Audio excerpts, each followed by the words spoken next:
Good morning and welcome to the Boston Scientific second quarter 2025 earnings call. All participants will be in listen-only mode.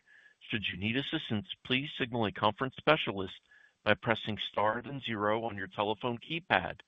After today's presentation, there will be an opportunity to ask questions. To ask a question, you may press star then one on your telephone keypad. To withdraw your question, please press star then two. Please note this event is being recorded. I would now like to turn the conference over to Lauren Tengler, Vice President, Investor Relations. Please go ahead. Thank you, Drew, and thanks to everyone for joining us today. With me on today's call are Mike Mahoney, Chairman and Chief Executive Officer, and Jon Monson, Executive Vice President and Chief Financial Officer. During the Q&A session, Mike and Jon will be joined by our Chief Medical Officer, Dr. Ken Stein. We issued a press release earlier this morning announcing our Q2 results, which included reconciliations of the non-GAAP measures. The release, as well as reconciliations of the non-GAAP measures used in today's call, can be found on the Investor Relations section of our website. Please note that on the call, operational revenue excludes the impact of foreign currency fluctuations, and organic revenue further excludes certain acquisitions and divestitures for which there are less than a full period of comparable net sales. For more information, please refer to the Q2 financial and operational highlights deck, which may be found on the Investor Relations section of our website. On this call, all references to sales and revenue are organic, and relative growth is compared to the same quarter of the prior year unless otherwise specified. This call contains forward-looking statements regarding, among other things, our financial performance, business plans, product performance, and development. These statements are based on our current beliefs using information available to us as of today's date and are not intended to be guarantees of future events or performance. If our underlying assumptions turn out to be incorrect or certain risks or uncertainties materialize, actual results could vary materially from those projected by the forward-looking statements. Factors that may cause such differences are discussed in our periodic reports and other filings with the SEC, including the Risk Factors section of our most recent annual report on Form 10-K. Boston Scientific disclaims any intention or obligation to update these forward-looking statements except as required by law. At this point, I'll turn it over to Mike. Thanks, Lauren, and thank you everyone for joining us today. Our second quarter results outperformed our expectations, led by our cardiovascular segment, closing a phenomenal first half to 2025. In second quarter 2025, total company operational sales grew 22% and organic sales grew 17%, which exceed the high end of our guidance range of 13 to 15% and far outpacing our underlying weighted average market growth rate. Second quarter adjusted EPS of 75 cents grew 23%, also exceeding the high end of our guidance range of 71 to 73 cents, inclusive of charges related to the worldwide discontinuation of our accurate valve. Second quarter adjusted operating margin was 27.6%. Turning to our third quarter and our full year 2025 outlook, we're guiding to organic growth of 12 to 14% for third quarter 2025 and raising our full year guidance from 12 to 14% to 14 to 15%, reflecting the momentum across our global businesses. Our third quarter adjusted EPS guide is 70 to 72 cents, and we now expect our full year adjusted EPS to be 2.95 to 2.99, representing growth of 18 to 19%, inclusive of updated assumptions for tariffs and impact related to Accurate. Jon will provide more details within the financial section. I'll now provide some additional highlights on the quarter. Regionally, on an operational basis, the U.S. grew 31%, driven by our category-leading and broad-based cardiovascular portfolio. Europe, Middle East, Africa grew 2% on an operational basis and 7% excluding the discontinuation of our accurate valve. As a reminder, the vast majority of the $200 million in accurate revenue was generated in EMEA. Within EMEA, growth within the quarter was led by double-digit growth for FARAPULSE, WATCHMAN, and complex PCI. Asia Pacific grew 15% operationally, led by strong double-digit growth across our largest markets in the region: Japan, China, and Australia. Japan grew high teens, driven by FARAPULSE, which has moved into the leading position in PFA, with over 15,000 patients treated since launch in Japan, supported by new account openings and the launch of FARAWAVE NAV. China also returned to mid-teens growth in the second quarter, with diversified growth across businesses led by FARAPULSE and IVUS. We expect this mid-teens growth to continue in China in the second half of the year. I'll now provide some additional commentary on our business units. Urology sales grew 28% operationally and 6% organically. Growth in the quarter is driven by the stone management and prosthetic urology franchises, with double-digit growth in Rezūm, which received expanded indication for large glands in the U.S. within the quarter. Integration of the Axonics business has progressed well as we have worked through short-term commercial disruption and destocking in the first half of the year. Endoscopy delivered a strong quarter, growing 8% globally and double digits in the U.S., with global performance driven by strong growth in our anchor products, including EXALT D, Mantis, Axios, and OverStitch, which saw notable growth from both ESG and closure procedures. In the second half of the year, we expect continued high single-digit growth led by our proprietary technologies and strategic partnerships globally. Neuromodulation sales grew 7% in the quarter, with mid-teens growth in our brain franchise, led by continued adoption of the Cartesia X HX leads and Illumina 3D in the U.S., both of which drive optimized patient outcomes. The pain franchise grew mid-single digits, led by strong double-digit growth in Introcept, which surpassed 50,000 patients treated with our innovative technology backed by robust clinical evidence. Cardiology delivered another outstanding quarter, with sales growing 28%. Within cardiology, interventional cardiology therapy sales grew 9%, and excluding Accurate, grew very strong double digits. For the second half of 2025, we expect an approximate 800 basis point impact to ICTX growth in the second half from the discontinuation of Accurate.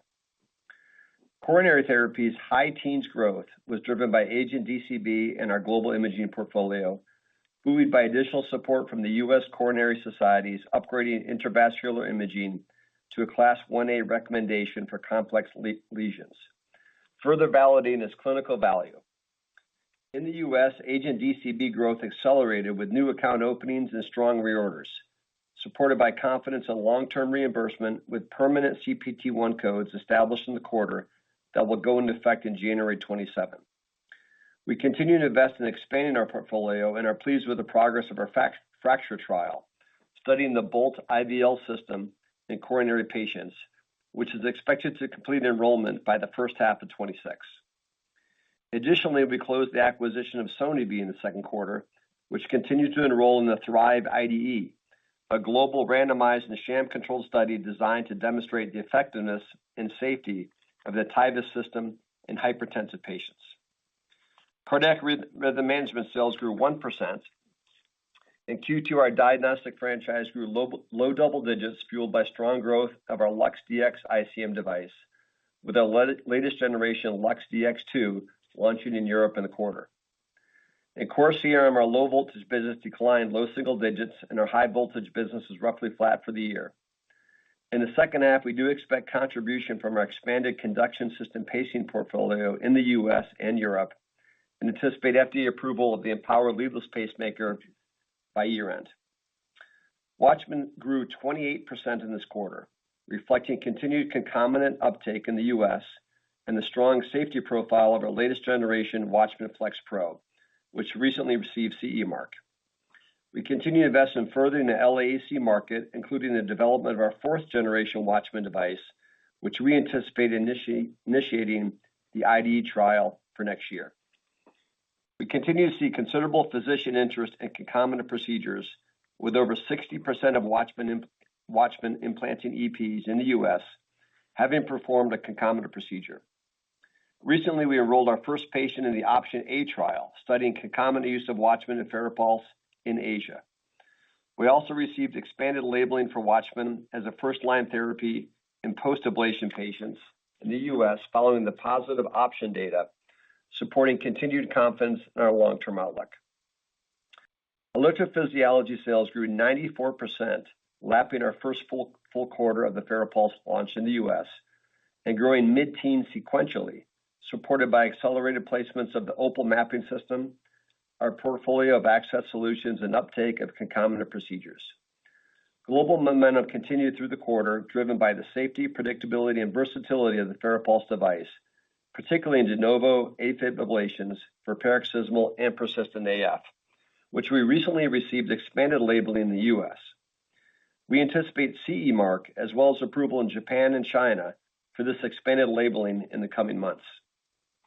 We continue to invest in clinical evidence to expand the served patient population with our FARAPULSE technology, including the recent initiation of the REMATCH AF trial, designed to study FARAWAVE and FARAPOINT in redo persistent AF patients, which currently represent approximately 1/3 of AF ablations. Also within the quarter, we announced positive 12-month primary endpoint results from the second phase of the Advantage AF trial, which will be used to support approval of the FARAPOINT PFA catheter as an adjunct technology to treat atrial flutter in patients with persistent AFib, which we expect to receive by year-end 25. Peripheral intervention sales grew 17% operationally and 7% organically. Our interventional oncology and embolization franchise grew strong double digits, led by our broad embolization and cancer therapies portfolio. In the quarter, we closed the acquisition of Intera Medical, strengthening our interventional oncology portfolio by adding a complementary therapy to expand our offerings to treat both primary and metastatic forms of liver cancer. Within our vascular franchise, we saw low single-digit growth in arterial, with low single-digit drug-eluting growth driven by our participation in the China VBP, which we anticipate will result in our ability to serve more patients across China. In venous, we did see strong double-digit growth led by continued strength in Varithena and notable growth in ECOS, particularly internationally. We continue to be pleased with the integration of Silk Road, which we expect to improve growth in the second half of the year, driven by a stabilization and investment of the commercial team. In closing, I'm very proud of the commercial execution of our high-performing global team, and both in the near and long-term growth catalyst across our businesses, which we look forward to sharing more details at our upcoming Investor Day on September 30th in New York City. With that, I'll hand over to John to provide more details on the financials. Thanks, Mike. Second quarter consolidated revenue of $5,061 million represents 22.8% reported growth versus second quarter 2024 and includes a 120 basis point tailwind from foreign exchange, which was favorable versus our expectations. Excluding this $50 million foreign exchange tailwind, operational revenue growth was 21.6% in the quarter. Sales impact from closed acquisitions contributed 420 basis points, resulting in 17.4% organic revenue growth, exceeding our second quarter guidance range of 13% to 15%. Q2 2025 adjusted earnings per share of 75 cents grew 23% versus 2024, exceeding the high end of our guidance range of 71 cents to 73 cents, primarily driven by our strong sales performance in the quarter. Adjusted gross margin for the second quarter was 69.4%, representing a 100 basis point decline versus the second quarter of 2024, driven by the negative impact from inventory charges related to the worldwide discontinuation of our Accurate valve. Based on the current schedule of expected tariffs, we now anticipate a full-year headwind of approximately $100 million, down from our approximate $200 million estimate that we provided on our Q1 earnings call. We continue to expect full-year adjusted gross margin to be roughly in line with 2024. Second quarter adjusted operating margin was 27.6%, expanding 50 basis points versus the second quarter of 2024, driven by strong drop-through on our top-line performance and smart spend controls offsetting the charges related to Accurate. On a GAAP basis, second quarter operating margin was 16.2%. Moving to below the line, second quarter adjusted interest and other expenses totaled $110 million, slightly unfavorable to our expectations. On an adjusted basis, our tax rate for the second quarter was 12.6%, which includes favorable discrete tax items. Our operational tax rate was 14.2% for the second quarter. Fully diluted weighted average shares outstanding ended at 1,494,000,000 shares in the second quarter, Free cash flow for the second quarter was $1,129 million, with $1,286 million from operating activities, less $157 million in net capital expenditures. We now expect full year 2025 free cash flow to be approximately $3.5 billion. As of June 30th, 2025, we had cash on hand of $534 million. And during the quarter, we were pleased to receive a credit rating upgrade from Moody's to A3. And with this upgrade, we now hold single A- equivalent credit ratings from all three major agencies. Our gross debt leverage ratio was 2.1 times.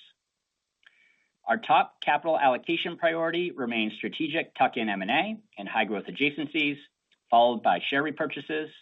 And in alignment with this strategy, we recently closed the acquisitions of SoniVie and Intera Oncology, which complement our existing interventional cardiology and peripheral interventions businesses, respectively. Our legal reserve was $300 million as of June 30th, with $47 million of this reserve already funded through our qualified settlement funds. I will now walk through guidance for Q3 and full year 2025. We now expect full year 2025 reported revenue growth to be in a range of 18% to 19% versus 2024. Excluding an approximate 50 basis point tailwind from foreign exchange, based on current rates, we expect full year 2025 operational growth to be in a range of 17.5% to 18.5%. Excluding a 350 basis point contribution from closed acquisitions, we expect full year 2025 organic revenue growth to be in a range of 14% to 15% versus 2024. We expect third quarter 2025 reported revenue growth to be in a range of 17% to 19%.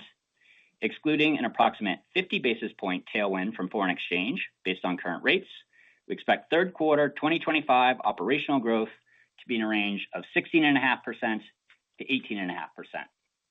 Excluding an approximate 450 basis point contribution from closed acquisitions, we expect third quarter 2025 organic revenue growth to be in a range of 12% to 14%. Based on our first half margin performance, we now expect to expand full year adjusted operating margin by 75 to 100 basis points, while increasing our level of investment in R&D to fuel durable, differentiated revenue growth. We now expect full year 2025 adjusted below the line expense to be approximately $440 million. Under current legislation, including enacted laws and issued guidance, we forecast a full year 2025 operational tax rate of approximately 14% and an adjusted tax rate of approximately 12.5%. For 2026, we had previously forecasted a 200 to 300 basis point headwind to our tax rate, driven by changes to certain provisions scheduled under the TCJA. With the recent passage of the OBBB, this anticipated headwind has largely been eliminated. We'll share more specific 2026 tax rate guidance on our Q4 2025 earnings call. We expect full year 2025 adjusted earnings per share to be in a range of $2.95 to $2.99, representing growth of 18% to 19% versus 2024, including an approximate 4-cent headwind from foreign exchange. We expect third quarter adjusted earnings per share to be in a range of 70 cents to 72 cents.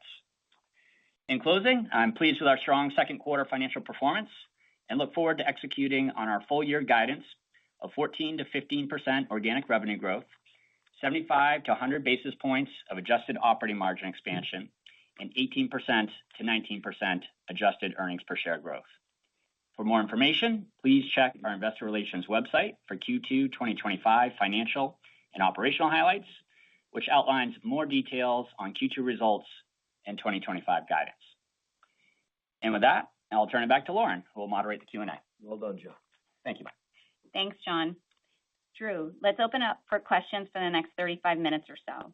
In order for us to take as many questions as possible, please limit yourself to one question and one related follow-up. Please go ahead. We will now begin the question and answer session. To ask a question, you may press star then one on your telephone keypad.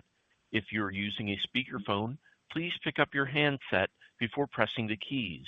If at any time your question has been addressed and you would like to withdraw your question, please press star then two. Please limit yourself to one question and one related follow-up. At this time, we will pause momentarily to assemble our roster. The first question comes from Robbie Marcus with JP Morgan. Please go ahead. Oh, great. Good morning, and congrats on another fantastic quarter here. Thanks, Robbie. Two from me, kind of intertwined, so it is a related follow-up. Maybe to start, though, the Watchman number was just phenomenal, plus 30 in the U.S., 28 worldwide. Big acceleration. I imagine a lot of that is coming on the back of option and concomitant, but maybe just speak to the durability of that, the breadth and depth of usage that's driving it and what you're hearing in the field, just as we think about going into Champion next year, which could be another leg of growth for this franchise. Yeah, I'll make some initial comments, and Ken can certainly add more detail to it. We're really pleased with the results in the quarter at 28%. And you also saw some good news in the script there with Watchman Flex Pro approvals outside the U.S. And over the next LRP period, we aim to get more contributions outside the U.S. than we currently do today with that device, which has proven to be so safe and effective in the U.S., which is really the reliability and the trust that the physician community and referring physicians have in that device, along with our clinical and sales team is driving that. And obviously the continued investment in clinicals that you noted on your comments there. Concomitant, as we've said in previous calls, is really a breakthrough opportunity for hospitals, physicians, and patients to be able to use the Watchman device and the safety and efficacy profile combined with Farapulse and the same really superior safety and efficacy profile versus the competition. And the ability to do that in the same procedure has proven to be very valuable. And we're maximizing it as best we can commercially. Looking forward, we continue to believe that this category could grow, in the 20% range as it continues to scale larger and larger each quarter. And we'll provide you more updates at Investor Day in terms of our programs on our next generation valve and continued focus on clinical studies.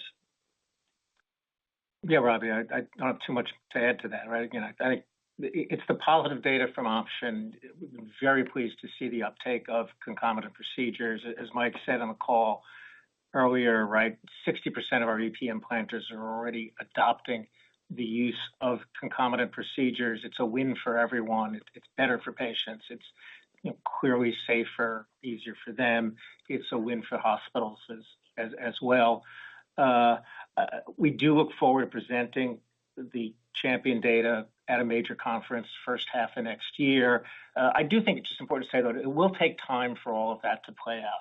We were very pleased to get the updated label from the option to be used as first-line therapy in patients post-ablation, but it still will take time for reimbursement to catch up to that updated label. And again, even once we present the data from Champion, we'll still take time for those data, if they're positive, to make their way into national coverage decision, and into society guidelines.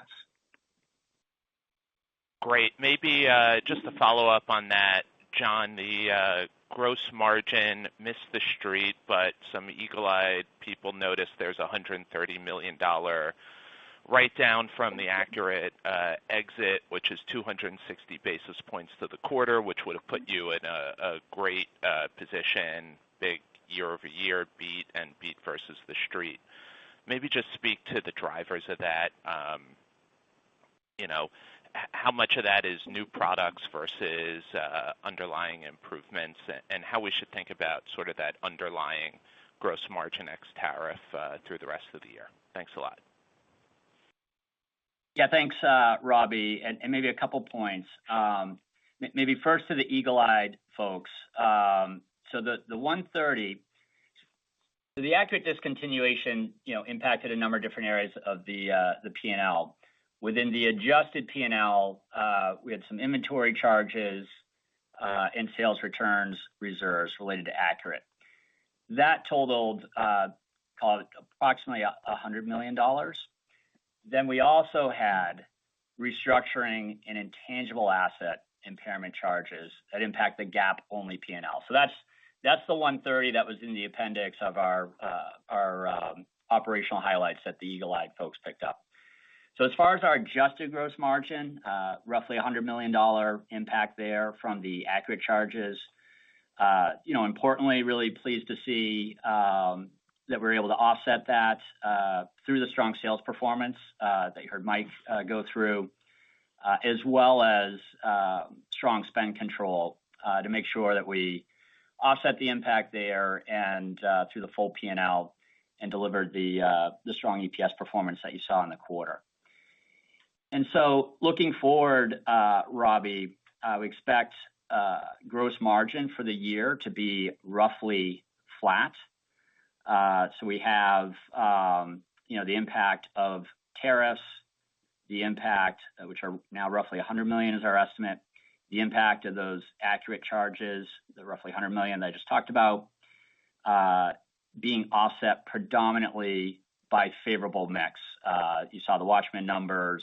FARAPULSE continues to perform, as you can see, very well for us. That's accretive to our gross margin.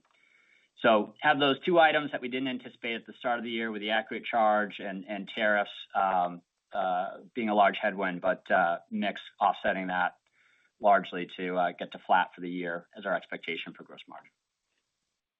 Great. Appreciate it. Thank you very much. Sure thing. The next question comes from Larry Biegelsen with Wells Fargo. Please go ahead. Good morning. Thanks for taking the question. I'll echo Robbie's congratulations. For Mike or Dr. Stein, maybe talk about the growth vectors for your EP business, market growth, PFA adoption, new geographies, new products, et cetera. How would you have us think about these pieces and what your EP business could look like in 3 to 5 years, and any color on the proposed ASC codes and what they could mean for you? Thanks for taking the question.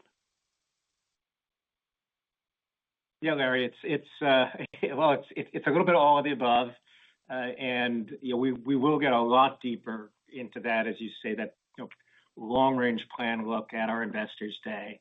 I think sort of the quick answer beyond it's all of the above is it's continued market growth in the United States. As you look at the safety profile with FARAWAVE, as you look at the predictability of the cases, as you look at the efficacy, the accumulating data now actually for superior outcomes compared to thermal ablation. Very pleased with what we're seeing internationally. Again, as Mike mentioned in the script, over 15,000 cases have already been performed in Japan, where even though we were third to the market, we are already the clear leaders in PFA. Very pleased with the adoption that we're seeing to date of our FARAVIEW product on Opal, our FARAWAVE nav catheter. And you mentioned the ASC, the proposed rule, which in the United States from CMS, which would allow ablations to be performed in the ASC. If that's finalized, we see that as an advantage for us. We do think that we are uniquely positioned to take advantage of procedures in the ASC. And again, it gets to the safety, it gets the predictability, but also gets to some of the economic advantages in using FARAWAVE with FARAVIEW compared to the competition. All right. Thanks so much. The next question comes from Joanne Wuensch with Citibank. Please go ahead. Good morning, and I'm going to add my congratulations. If I'd like to pivot a little bit to the med-surg business, I think that gets overlooked a fair bit. Solid high single-digit revenue growth across the segments. What would you like to highlight in there, and what do you think we may be missing? Thank you. Hi, Joanne. Thanks for the question. I would say one, I want to highlight endoscopy. The U.S. business grew double digits, well above the market, grew 8% globally. That's despite some headwinds that we've talked about in the past with some low-cost scope competitors in Asia and Europe, which our team has really done a nice job of addressing. So we anticipate some of that headwind being mitigated as we look to 2026.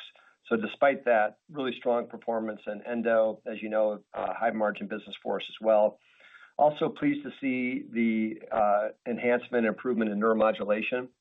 The team there grew strong double digits in DBS, and the Relievant acquisition has been integrated extremely well and really providing strong accretive growth to the company and a wider solution for pain physicians.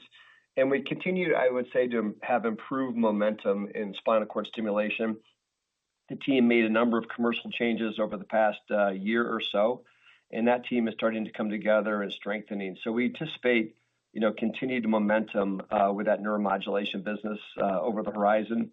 And our urology business is a fantastic franchise. It's grown a little bit under what we typically expect them to deliver.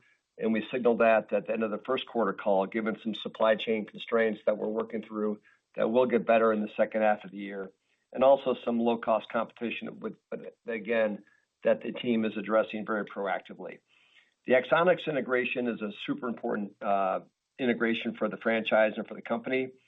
In the first half of the year there, we really worked through some commercial model changes, some turnover, which we anticipated, and that team is now kind of re-strengthened. We also had quite a bit of stocking that we had to work through in the first half of the year. So we anticipate improvement in the Axonics growth in the second half of the year and a very strong 2026 for Axonics. So overall, MedSurg performed well, and hopefully that color was helpful to you. It is. Thank you. The next question comes from Rick Wise with Stifel. Please go ahead. Good morning, Mike. Hi, everybody. Maybe just start us off, if you would, by thinking about the ASC setting and how it sets up growth for next year. And help us think through one thing. Obviously, in the hospital, you're seeing very strong concomitant attachment rates or uptake rates. If the PFA moves to the ASC, I don't think that concomitant would be as prevalent. Help us think through those moving pieces, and is this still, is the ASC a net positive, given maybe potentially lower Watchman implants? Just help us think through all that, if you would. Yeah, thanks, Rick. And it's a really nuanced point that you're raising. So I'll give you our view on it. And let me just start maybe with the upshot. We still do see it as a positive. What you need to think about are really two things. One is the pace at which procedures are going to move out into the ASC. And again, this is a proposed rule. Assuming that it gets approved, there will be, it's not a step change into the ASC. Today, there are approximately 20 states in the union where there are not CON, certificate of need, or other regulations that would limit docs from opening an ASC. Makes up approximately 40% of the market. But the other 30 states, the other 60% of the market, it's a much more gradual ability to build out into the ASC. I think the other thing that's important here is even once you have an ASC, physicians are going to be thoughtful in asking, who are the patients where you do the procedures in the ASC versus who are the patients where you still opt to do it in a hospital setting, whether it's on an inpatient or an outpatient basis in the hospital. And so our anticipation would be that you begin, right, by taking the simplest patients, so de novo, paroxysmal AFib, that you start with the patients who are the least frail.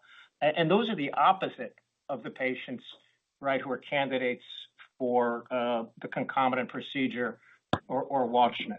The younger you are, the less comorbidities you have, the lower your risk for stroke. And so, at the outset, again, it'd be our anticipation that folks begin with the easier, simpler, more straightforward cases And those are just not patients who would have had concomitant procedures anyway. And it'll just take time to start moving the more complex procedures out into the ASC. So again, net sum, we absolutely see the ASC, as a positive for us. Gets back to what I said earlier to Larry. We really see ourselves as having really important differentiated advantages based on the entire FARAPULSE ecosystem as this transition begins. Gotcha. Thanks for that. As a follow-up, Mike, maybe you could expand a little bit on your thoughts about Sonovy with the deal now closed. How do we think about this? Is renal denervation here now, given the recent approvals? Is this just Boston a flyby initial checkout of the RDN scene and waiting for things to evolve? And maybe just share with us, if you can, just are there key clinical timelines or data or FDA timing? Just help level set us here. Thank you so much. Sure. Thanks, Rick. We really like where we're positioned with hypertension. So we've liked the market for a while. As you know, we had a previous RF product that we discontinued a number of years ago. We absolutely feel that the ultrasound technology will be preferred. We have to prove it in a clinical trial over radio frequency in terms of its effectiveness and safety profile. So we really like the technology of Sonovy. We made an investment in that company and we acquired it. I guess it closed in early first quarter. Second quarter. So we closed recently. So it's the technology that we had been watching for quite a while, and we jumped on that and acquired it prior to this reimbursement decision. So our timing really was nice there. And we're early in our clinical trial, so we won't be first to market. There'll be two others, but our timing of anticipated approval, which we'll outline more at Investor Day, isn't that far behind. And given the relationships that we have in this marketplace, what we think is a platform that has enhanced features and benefits over the current generations, we think we'll be well positioned to take advantage of this market, over the LRP and beyond. And I think this market, certainly could become a multi-billion-dollar market over time, not overnight. And I think given that market TAM opportunity, given the growth that we'll see, but it will still need additional key milestone takedowns on reimbursement, commercial coverage, and so forth. So this market has the potential to be quite large over time, and our positioning it with the device that we have, I think could make this very disruptive for us, assuming we have a positive clinical trial and the market develops. Thanks, Mike. The next question comes from David Roman with Goldman Sachs. Please go ahead. Thank you. Good morning, everybody. I was hoping we could dive a little bit deeper into the evolution of the EP portfolio, because clearly you've seen strong adoption on FARAPULSE, but as we look at both indication expansion and new product launches, it would actually seem like there's quite a bit of runway yet to go here. So maybe if we could just kind of think about where you've had adoption so far, most likely in de novo PVIs, maybe some use in persistence. You're accelerating your investment in mapping. FARAPOINT should be coming at some point later this year, early next year. I don't think you have an ICE catheter yet. You have the Baylis portfolio. So can you maybe help us think about where you are in kind of capturing the totality of the EP market from a procedure and indication perspective, but then also as you think about the disposables used in an EP case, where you are in capturing the totality of the opportunity there? Then I had one P&L follow-up. Yeah, David, and I'll just begin. Again, it's everything you just said. And so strategy has always been to aim for category leadership, and category leadership includes everything you just talked about. I think, first off, just in terms of today's usage of FARAPULSE, as Mike mentioned in the script, right, pleased to have gotten the indication expansion into persistent AFib as well as paroxysmal AFib. To be frank, we were already seeing a very large amount of use in persistent population already. One of the great things about FARAWAVE is just how really elegantly, beautifully it's suited for going beyond just pulmonary vein isolation and using posterior wall ablation as well.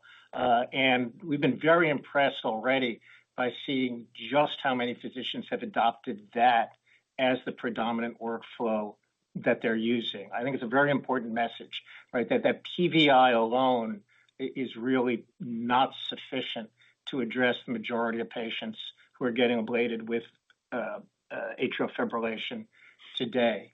Gets into moving into the mapping. As I said earlier, I've been very pleased with the uptake of FARAVIEW on the Opal system. But it also does involve us having the complete toolkit. So involving solutions, which we acquired when we acquired Baylis. We do have an ICE catheter under development. We'll have more on that at Investors Day.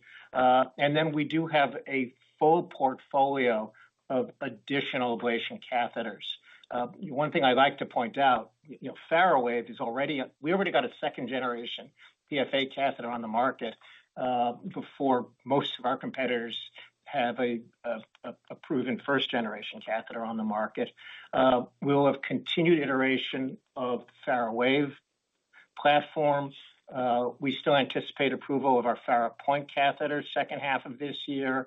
We have a so-called large focal or map and ablate catheter, FARAFLEX, that's already in its first human use trials. Very pleased with how that's progressing. And I think maybe the sum here is, we're not one and done with FARAWAVE. We've got an absolute commitment to continuing to iterate both in terms of ablation catheters, but also in terms of the entire ecosystem around it. Yeah, the other thing I'll add to that, besides the widening of the portfolio, which is what Ken talked about, which we have a lot of investment in internally and through our VC portfolio and partners, is also regional growth. As Ken mentioned, we're third to market in Japan. Now we're the clear market leader in Japan. The Japanese market will benefit from the persistent label that will be coming in the second half of this year. So that should further strengthen it and we continue to roll out mapping systems there. We're very, very early days in China, which is a very, very big market for us. So a lot of emphasis on that. So we put a lot of time and attention in this. We not only want to be the clear leader in PFA, but our aim is to be the overall leader in EP in the future. Thank you. I appreciate all the perspective. And maybe just on the P&L, John, I think if you go back to Q1, you talked a little bit about a slower start to the year on OpEx. This quarter, I think you utilized OpEx as a way to offset what looks to be like a 6-cent headwind-ish from the dynamics with Accurate. Are you at a point now, or given the top line, it's becoming more challenging to spend all the upside and that we should start to see more operating leverage, or is there something more deliberate going on in OpEx? Yeah, thanks, David. You hit the dynamics, excuse me, pretty well for the second quarter, first quarter. Say in the second quarter, there was some holdback on OpEx and investment back into the business. As you recall, as we started the quarter on April 2nd, we had the updates on tariffs. And then, midway through the quarter, we announced the Accurate discontinuation. So bit of a holdback on OpEx in Q2, which was important to offset the Accurate charge that we stepped through earlier. So then as we move into the second half of the year, a couple dynamics there. We'll see the tariff impact really take hold, approximately $100 million, which predominantly impacts the second half of the year. And then we do anticipate continuing to reinvest back into the business to drive differentiated revenue growth for the near and long term. So that's the focus of the company. So I'd expect to see R&D tick up a bit in Q3 and in the second half of the year. A lot we're excited about across the portfolio there. And we'll likely look to invest across the commercial team and make some commercial investment as well, with launch activity going on to continue to drive the growth that we're seeing. So, on the whole, I'm really pleased with, the 75 to 100 basis points of op margin expansion that we're expecting for the year. And I think we're doing a nice job of balancing drop through to the bottom line and op margin expansion with reinvestment back into the business. And I think you'll see more of that in the second half here. Excellent. Appreciate all the perspective. Thank you. The next question comes from Travis Steed with Bank of America. Please go ahead. Hey, everybody. Congrats on a good quarter. I guess kind of before later this year, you're going to be updating the LRP at the Analyst Day, but just kind of bigger picture, how you kind of see the pluses and minuses shaking up over the next few years versus the last couple of years. And your weighted average market growth now is, kind of approaching 10%. And so just think about the confidence and to continue to kind of outgrow your markets as you've kind of always done historically. Well, I think we have like half a day with you at Investor Day to talk about your question. So as nothing breakthrough here, but our goal is to continue to improve our weighted average market growth rate through our organic portfolio choices we make in our venture and our M&A, which we've done over many, many years. So we anticipate that to continue. At the same time, we expect our leaders to grow faster than the markets. Not every division, every region does it every quarter, but the majority of them do. So we have a strong track record of growing faster than our weighted average market growth rate. And we are, as John mentioned, we are enhancing our R&D spend, and we have a number of important shots on goal to drive differentiated growth over the next 5 years. And we'll talk a lot about that at Investor Day. Great, thank you. And then, John, just quickly on the tax rate with some of the new legislation that came out, and if there was any kind of update on how you're thinking about the tax rate going forward. Yeah, so we'd previously, Travis, as you know, expected a 200 to 300 basis point headwind to the tax rate under the TCJA and certain rates there that were set to increase in 2026 and beyond under that now old legislation. Under the OBBB, with new rates that were established there and other provisions, that headwind has largely gone away. So that's the impact to Boston Scientific from the new tax legislation. As we get to the normal course and the Q4 earnings call, we'll update on our specific guide for tax for 2026. But that was, for the team here, a good outcome from the recent legislation. Great, thank you. Yep. The next question comes from Michael Polark with Wolfe Research. Please go ahead. Hey, good morning. I have one on Medicare rulemaking. Another thing that came out during rate season was the physician fee for LAA was proposed down 16%. Year on year, the societies came out against this. There's so much going right in that business with Watchman, form factor innovation, concomitant, champion ahead. How much of a challenge does this present, if any? And do you agree with Medicare's math? Thank you. Yeah, Michael. We certainly think payment ought to be appropriate to the amount of work that's involved in doing a procedure. And I'd say, my concern, as someone who's done procedures, is, whether they are really appropriately valuing the complexity of the decision-making that's involved in managing these patients. We certainly are committed to giving the medical societies the support that they need from us to help mitigate any impact of this proposal. I think, frankly, in terms of impact on growth, I still firmly believe docs are going to do the right thing for patients and are going to pick the most clinically appropriate treatment. When it comes to something as important as preventing stroke, I'd be very hopeful that this kind of a reimbursement cut, if it does persist into the final rule, still, will not prevent patients from getting the treatments they need. Thank you. The next question comes from Danielle Antalffy with UBS. Please go ahead. Hey, good morning, everyone. Thanks so much for taking the question, and I'll add to everyone's congratulations on another very strong quarter. Just two questions for me. Number one, on Watchman and Farapulse, and asking the question from another direction, and that's capacity, which I appreciate, the recent approval in the ASC. That's definitely helpful. But, a lot of these EPs are also doing Watchman procedures. Yes, now they can do it concomitantly, but at what point do we start to see capacity be an issue? And I guess or are you seeing that yet? And then the follow-up question is related to that.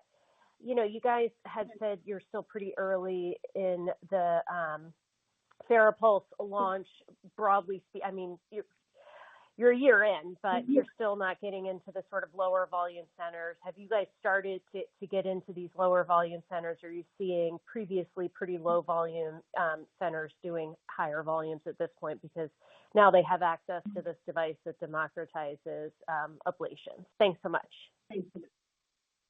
Sure. Hi, Danielle. Thanks for the question. I'd say just on capacity, really no difference versus previous comments. Thankfully, the procedure is very safe to Farapulse, Watchman, or concomitant. It's a very safe and effective, albeit complex, procedure that docs have a lot of confidence in. The hospitals do a good job of knowing the predictability and time allotment for these procedures because they've done a lot of them, so they're able to better plan. We don't like the proposed reimbursement cuts for physicians. However, on the hospital side, these are strong procedures in terms of profitability for hospitals. So we do see some hospitals investing more and more in adding additional labs and potentially prioritizing as best they can for these types of procedures. So today, we don't see a big constraint. There's still a pretty healthy backlog across most centers for Watchman, Farapulse, or concomitant, which I guess is a good sign for the future. And as Ken talked about earlier, this ASC potential ruling, which will go into effect in 26, if it all goes through, we see about 20 states in the U.S. that potentially could act on this that don't have certificate of needs. That would represent about 40% of the AFib volume. So that won't happen overnight, but over time, you'll see more and more of the PVI, posterior wall, but these types of procedures moving more to the ASC, which will provide some additional capacity. So I think the ASC ruling will help with the capacity, and we continue to work on technology solutions to drive better procedure time, more productivity in concomitant procedures. There was a second part of the question. Lower volume centers? Are you seeing lower volume centers, for sure. We have put the majority of focus in Europe and U.S. and Japan on the highest volume centers for obvious reasons. But as we continue to expand the rollout in Europe, primarily, and U.S. and Japan, we are moving into some smaller centers as we continue to scale our commercial capabilities and our clinical footprint. And I understand there's time for one last questioner. That's right. That will come from Matthew O'Brien with Piper Sandler. Please go ahead. Good morning. Thanks so much for squeezing me in. I think Mike talked about the concomitant percentage. About 60% of all procedures now, or all of your doctors have done at least one concomitant procedure. How has that trended over maybe the last 6 to 12 months, especially following the option readout? And then I do have a quick follow-up. Yeah, maybe I would just to clarify. So the 60% is of the electrophysiologists who do Watchman implants, and of course it's a mix of interventional cardiology, structural heart physicians, as well as electrophysiologists who do these procedures. But of the EPs who do the procedures, who are also the ones who do ablation, right? 60% of EPs who have been Watchman implanters have already jumped onto the concomitant bandwagon. Now, I think just in terms of understanding sort of where the growth there is, right? Remember, although some folks were doing concomitant procedures even before CMS established the unique DRG to pay for it, really we only had reimbursement at the hospital level for concomitant beginning in October of last year. And then the option data was only released in November of last year. So, right, this is all still a very new phenomenon, and we still, right, see physicians needing to understand how do you adopt it into the workflow. So, sequentially, still seeing important growth in the concomitant procedure. Okay. Yeah, I know. Thanks for that, Dr. Stein. I know we're early days there. I guess the follow-up question would really be kind of dovetailing off of David Roman's question about the breadth of the portfolio that you have here, in mapping now with concomitant, with, obviously best-in-class product with Watchman by a mile. Just your ability, because I know a big concern that investors have is just competition coming in. You've got some established competitors with big mapping footprint out there. So just your ability to kind of defend yourself, or just said another way, the moat you're building here between Opal, all the catheters, plus, concomitant cases, how wide is that moat in your opinion, and how much wider can it get? Well, we continue to aim to be, as I mentioned, the clear PFA leader, and we aim to be the number one overall in EP as we widen that portfolio. I think a good testament is what happened in Japan. We're a third to market in Japan without a persistent label indication, which our competitors had.